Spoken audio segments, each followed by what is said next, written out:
At what point do you feel like you started to be like more comfortable?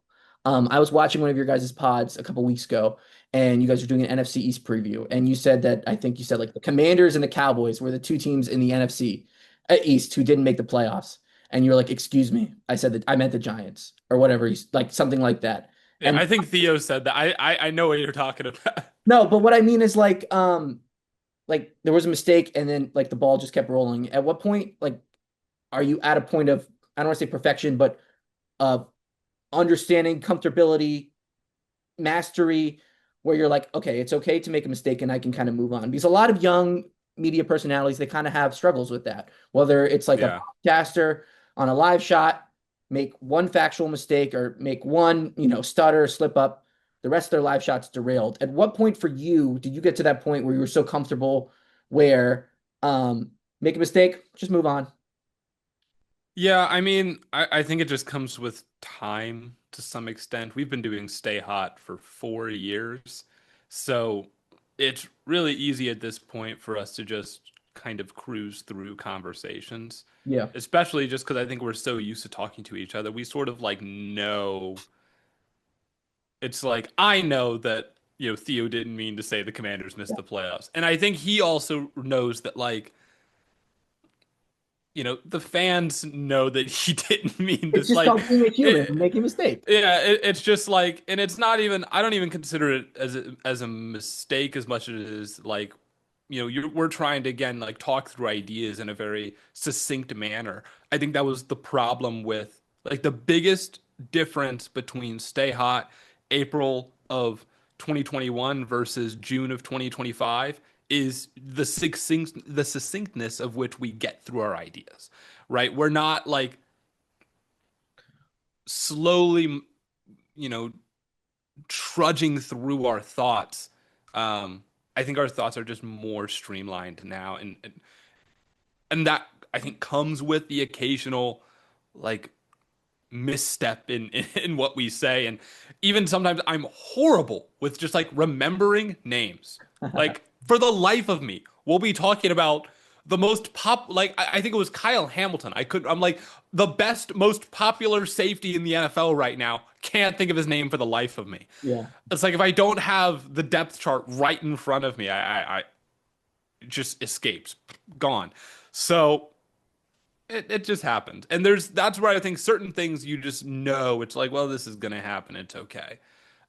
Where I was like not excusing mistakes for myself was when I'm like editing the podcast and I'm like, I get that it's 2 a.m., but like I've got to be tighter on these edits because like these like there's like random mistakes that I'm like, it's just because I'm tired. So I was like trying to create a template that made the editing better, like especially for those late nights, so where I didn't have to be up until 4 a.m. to get just the edit done, let alone get it up to like Spotify and Apple and YouTube, etc. So there are some things that are like very much worth excusing. It just kind of depends on the time. And like even in band practice, like we make mistakes all the time.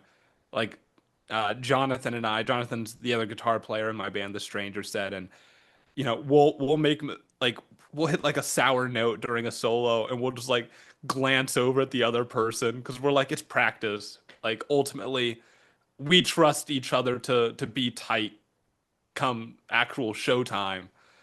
Um but like yeah, during practice we'll like make stupid mistakes and stuff just because we're just kind of playing around a little bit. How did you Sometimes we're messing with our tone, but yeah. How'd you keep that mentality covering the Super Bowl? Oh God, dude, the first time, so Theo went to the Super Bowl, has gone to the Super Bowl one more time than Matt and I. Okay. And so the first time where we all went together, it was very much we described it kind of like a senior like shadowing a freshman around campus or like just like I don't know, just kind of very much like a vet and freshman or vet and like rookie mentality where it's like Theo knew exactly what to do, like in terms of like going up to players and interviewing them. And you could tell like some people were just they were so committed to like I'm running up to this guy. I've got my questions lined up. I'm ripping them and I'm gone. And I'm like, Jesus.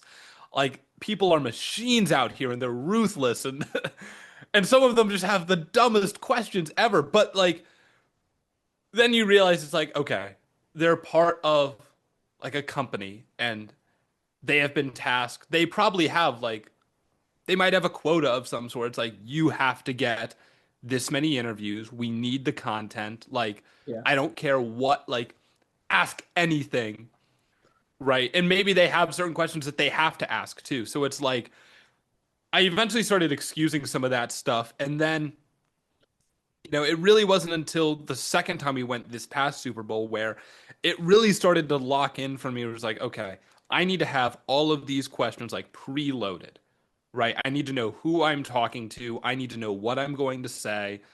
And I just need to like force my way in there, call their name, and hope they look at me.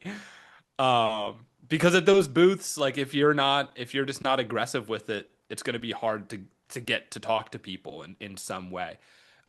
Then there's like the more casual stuff where there's just players walking around that you can like, especially the first night, you can just kind of walk up to any of them.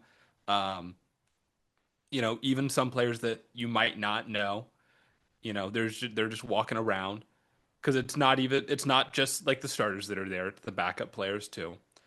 And so those are a little bit easier, and those are like I think to get your feet wet a little bit, just getting comfortable talking to a professional athlete if you've never done that before. And then there's at the actual like media days at the hotels, they've kind of got the same thing where you've got certain players up in a booth, and those players are usually difficult to access, but some of them aren't. Some of them are pretty easy to access. And then in the rest of the area, you've just got players mingling about. They're sitting at like a table, and you can just go sit down with them. And sometimes it'll be like a group of them, and you could just talk to all of them if you want, or talk to one of them. That's I like the first year I went. The only really good interview that I think I got was to Sean Gibson. And I got to kind of talk to him about like defensive philosophy and what he think makes a good defense.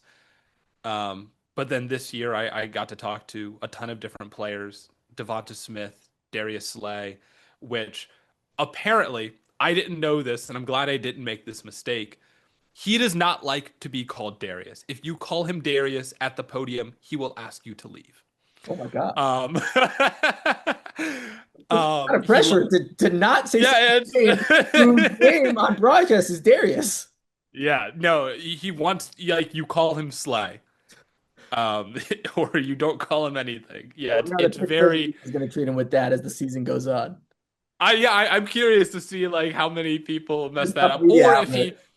he might end up not being as strict with it in Pittsburgh. Who knows? But yeah, I thought that was very weird. I was like, oh, I didn't know that. So I'm glad I didn't make that mistake. Um, but then there's like certain players I'm like, I'm not even gonna try and talk to. Saquon Barkley, Jalen Hurts, Mahomes. There's 20 massive cameras set up. There's 40 different media people around. I'm like, no, I'm good. Like, I don't have anything that pressing to ask Patrick Mahomes. I will live. But then you can also like talk to coaches and stuff. Um, and so like I think early on, it's like, oh my gosh, it's just a lot of it can be very overwhelming, especially the first year I went, it was in Vegas, which I don't know how you feel about Vegas. I think it's a very mediocre city. Never been. Okay. It's I don't I think it's like it can be interesting to go see once for a few days.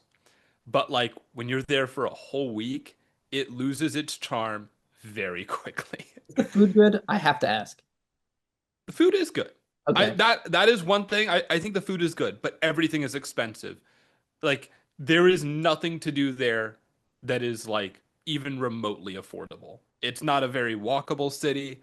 It's so it's like incredibly hard to get around. Everything's expensive. Everything is like very over glamorized. It's just a lot. And so like that's why I say it's like it's I think cool to go for like a few days once.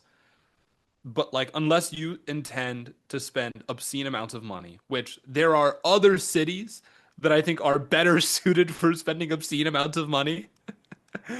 I just don't think it's like worth going. But the Super Bowl was there, and it was according to our Uber drivers that weekend, it was the busiest Vegas had ever been.